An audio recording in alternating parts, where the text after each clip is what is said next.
자, 오늘 토요일 아침에 오신 여러분들 주님의 이름으로 환영하고 축복합니다. 기도 제목 같이 한번 따라 하시겠습니다. 우리가 받아야 할 고난을 올바른 자세로 받게 하시고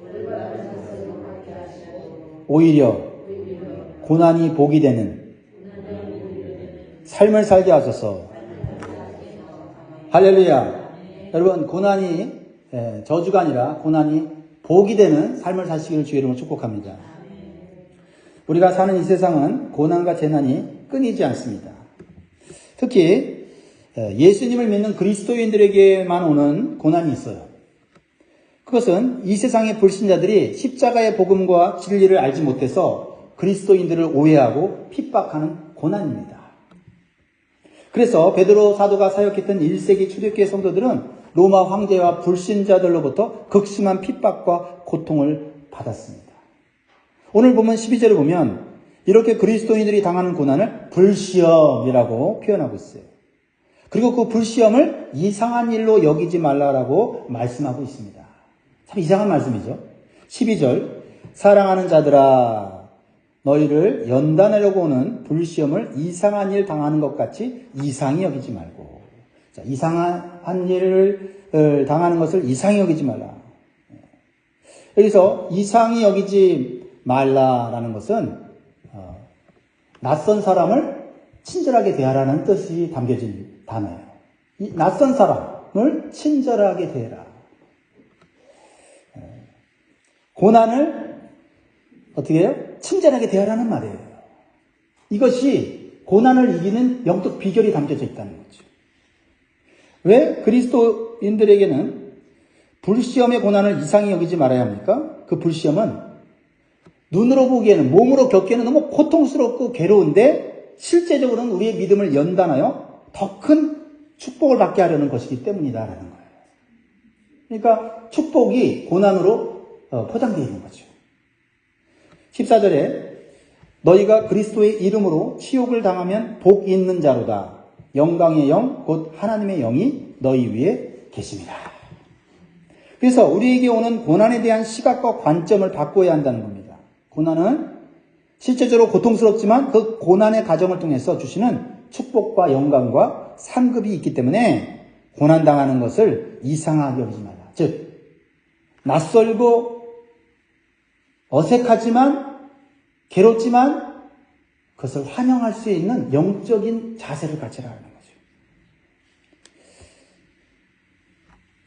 고난은 성도들을 파괴하기 위한 것이 아니라 오히려 믿음을 완성시키는 것이다 라는 것을 깨달으라는 거죠.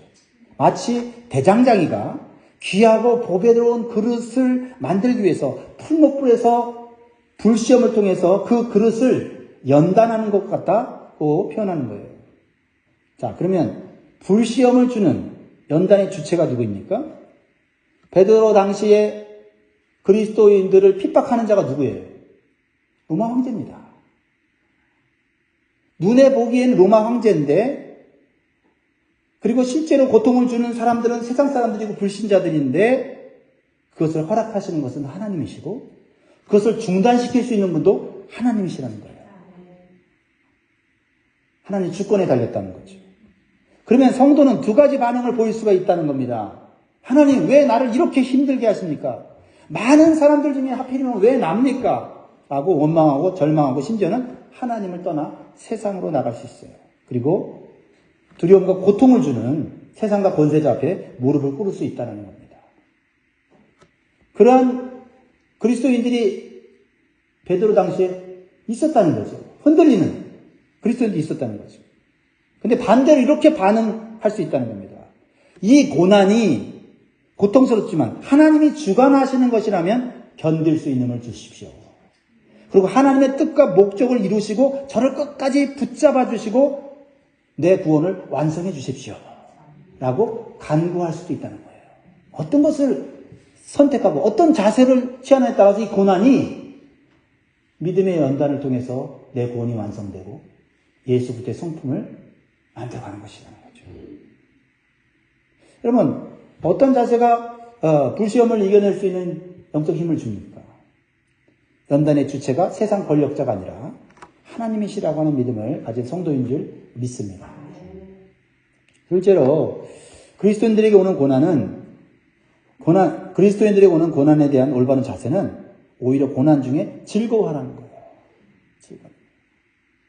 고난을 친절하게 대하는 것도 힘든데 고난 중에 즐거워하라. 13절 같이 읽습니다. 시작. 오히려 너희가 그리스도의 고난에 참여하는 것으로 즐거워하라. 이는 그의 영광을 나타내실 때에 너희로 즐거워하고 기뻐하게 하려 합니다. 자, 성도가 예수의 이름으로 당하는 고난을 무슨 고난이라고 말하고 있어요? 그리스도의 고난에 참여하는 것으로 표현하고 있다. 그리스도의 고난이 뭐예요? 죄 없으신 예수님이 우리를 대신해서 십자가에서 죽으신 고난 아닙니까? 그렇죠? 받지 않아도 될 고난을 주님은 일부러 받으셨어요. 왜요? 생명 살리려고.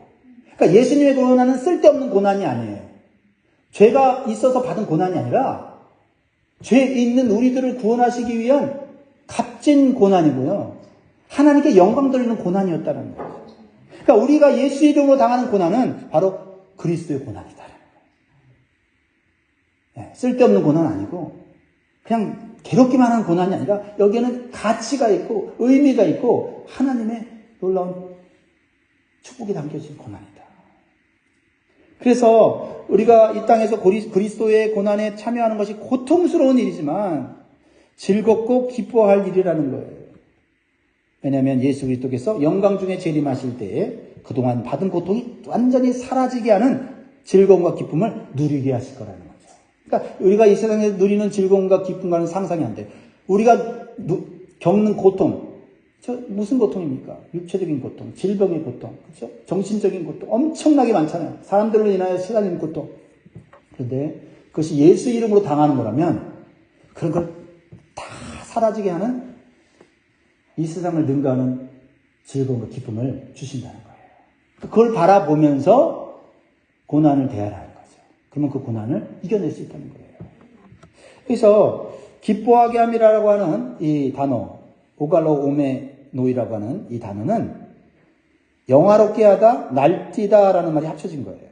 그러니까 주님이 재림하시는 날에는 그리스도의 고난에 참여한 자들이 실제적으로 영광스럽게 되고 너무나 즐거워서 기뻐 날뛰게 된다는 거예요.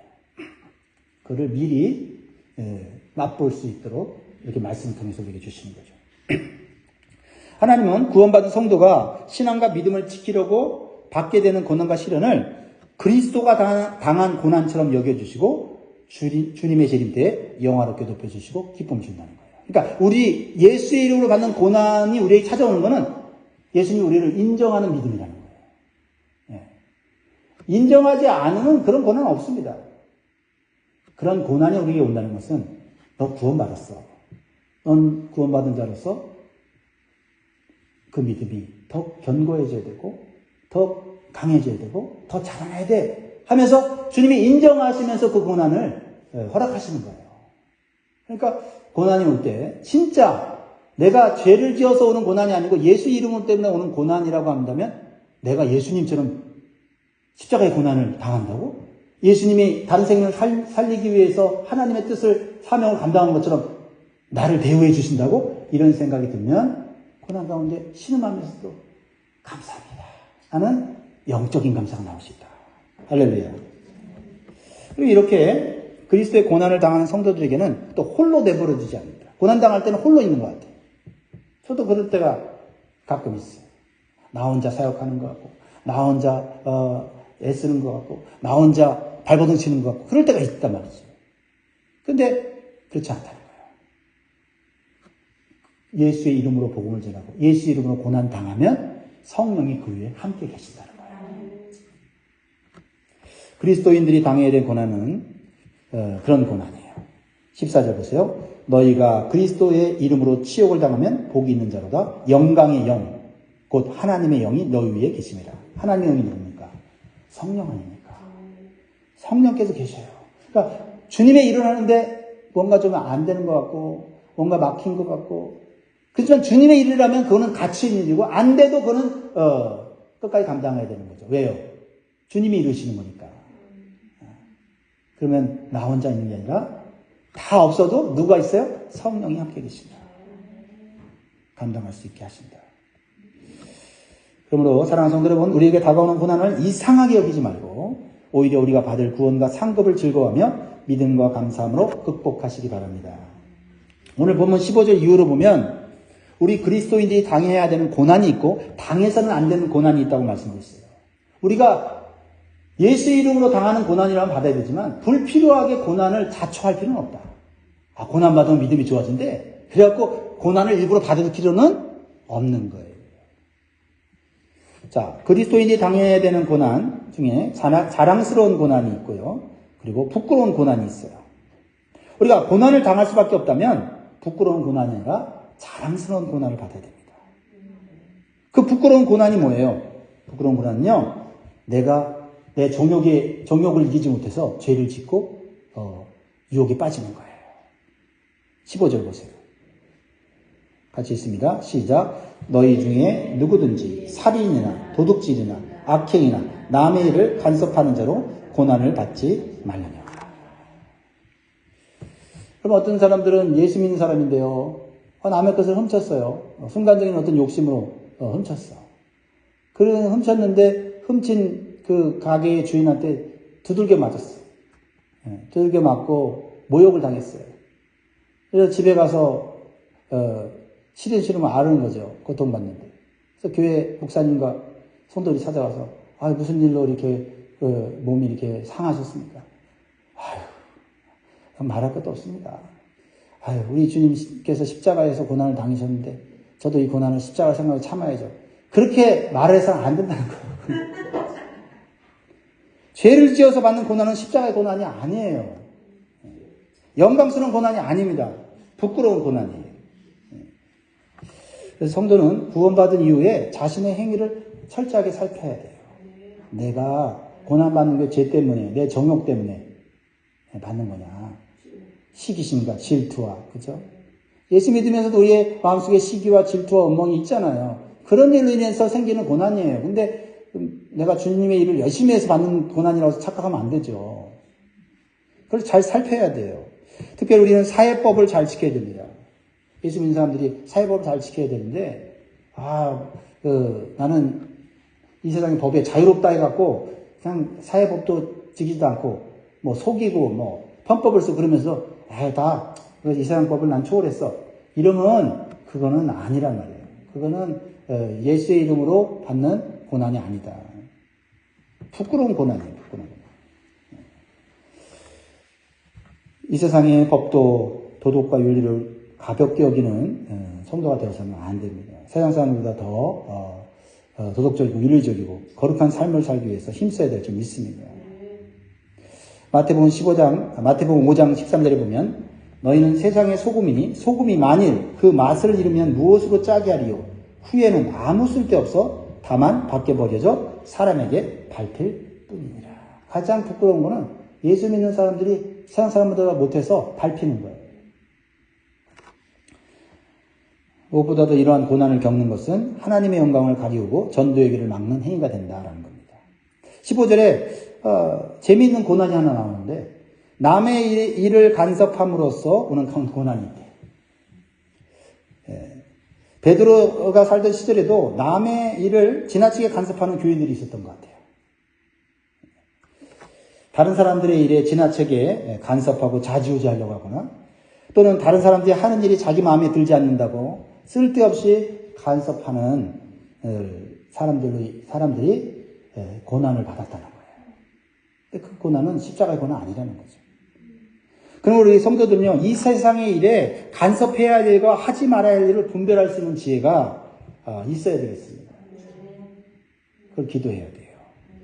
지나치게 어떤 사람들은 세상의 일에 빠져서 하나님 섬기는 것을 소홀히 하는 사람이죠. 그러므로 우리가 다른 사람의 일을 돕고 섬기는 건 좋지만 그 다른 사람들을 자주유지하려고 내 마음에 들지 않는데도 내 마음대로 하려고 하는 그런 마음이 내 마음에 들 때마다 이것도 내가 죄를 짓는구나. 이것으로 인해서 고난이 올 수도 있구나 생각해야 한다는 겁니다. 사랑하는 성도 여러분, 우리는 그리스도 그리스도인으로서 세상과 또 사람들에게 빛이 되고 덕이 되는 삶을 살아야 될 줄 믿습니다. 또한 우리가 어떤 고난을 받아야 됩니까? 그리스도인으로서 받는 고난은 부끄러운 고난이 아니라 자랑스러운 고난이다. 16절. 만일 그리스도인으로 고난을 받으면 부끄러워하지 말고 도리어 그 이름으로 하나님께 영광을 돌리라. 우리가 그리스도인으로서 선을 행합니다. 그러면 사실 칭찬받아야 돼요. 그렇죠? 특별히 복음을 전해서 그들이 영원히 구원받고 천국 가게 하려고 얼마나 우리가 애쓰고 섬기고 있습니까? 그러면 진짜 칭찬받아야 되는데 진리를 모르니 그 사람들이 우리들을 비난하고 비방하고 심지어는 핍박까지 한다는 거죠. 초대교회 당시 그리스도인이라는 이름은 불신자들이 신자들을 조롱하는 명칭이에요. 그런 조롱에 흔들리지 말라는 거죠. 세상이 점점 더 그리스도인들, 기독교를 더 아주 독단적인 그런 단체나 그런 종교로 치부하고 있어요. 그럴 때 흔들리지 말라는 거예요. 우리는 여전히 그들의 영혼을 사랑하고 그들이 영혼이 잘 되는 길을 가르쳐주는 사람이고 그러기 위해서 그들을 섬기는 자들이잖아요. 그러므로 우리가 잘못된 행동으로 고난을 받으면 부끄러워해야 되지만 특별히 잘못한 것도 없이 내가 하나님의 뜻대로 예수 이름으로 살려고 하는데 고난을 받으면 그 고난을 부끄러워하지 말고 도리어 하나님께 감사해야 된다. 아, 내가 진리의 길 갖고 있구나. 내가 예수님이 받는 고난을 받고 있구나. 감사해야 된다는 거죠. 그리고 내가 그리스도인이라고 말하는 것을 두려워하지 말고 부끄러워하지 말아야 된다. 또 복음 전하는 것을 부끄러워하지 말아야 된다. 복음 전할 때 오는 침뱉음을 당하거나 조롱을 당하거나 또 여러 가지 고통을 당하는 것도 이것도 내가 올바로 살고 있다는 증거라는 것을 기억해야 합니다. 그래서 로마서 1장 16절에 사도 바울은 예수 믿고 변화된 후에 이렇게 얘기했어요. 내가 복음을 부끄러워하지 아니하노니 이 복음은 모든 믿는 자에게 구원을 주시는 하나님의 능력이 됨이라. 먼저는 유대인에게요. 그리고 헬라인에게로다. 참으로 부끄러운 일은 내가 그리스도인 것을 숨기는 거고 복음을 부끄러워하는 거예요. 영혼 구원에 관심이 없는 거죠. 예수님을 진정으로 믿고 따르는 성도들은 오히려 복음 전도 때문에 당하는 고난을 기뻐하고 영광스럽게 생각했던 분들입니다. 자, 마지막으로 구원받은 성도는 날마다 하나님의 마지막 심판을 기억하며 살아야 합니다.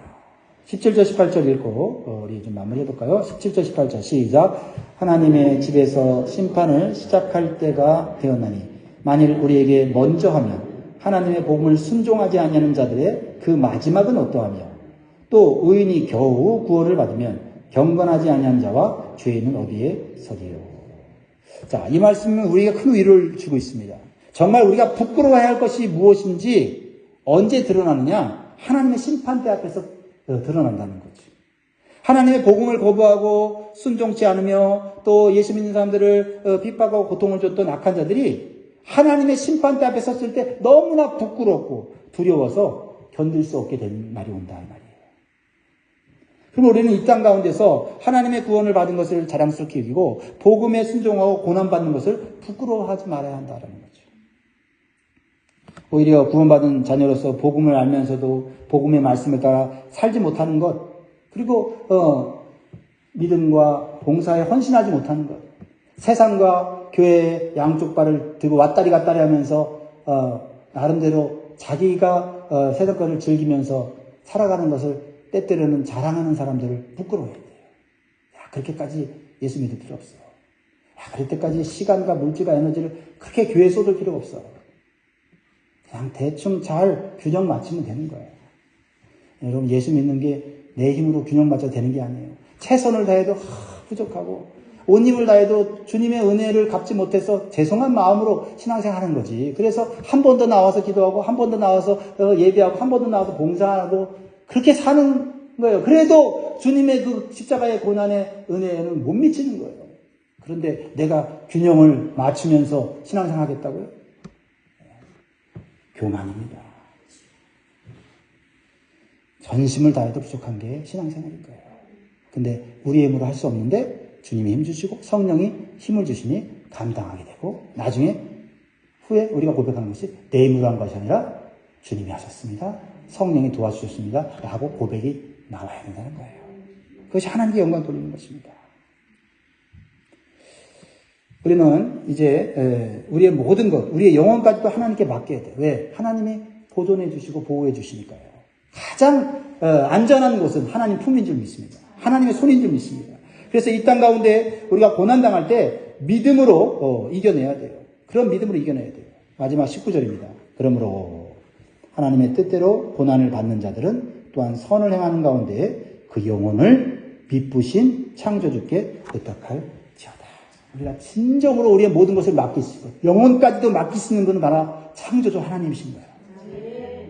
그리고 우리가 해야 할 일은 뭐예요? 아무리 힘들어도 끝까지 선을 행하면서 하나님 곁에 가는 거예요.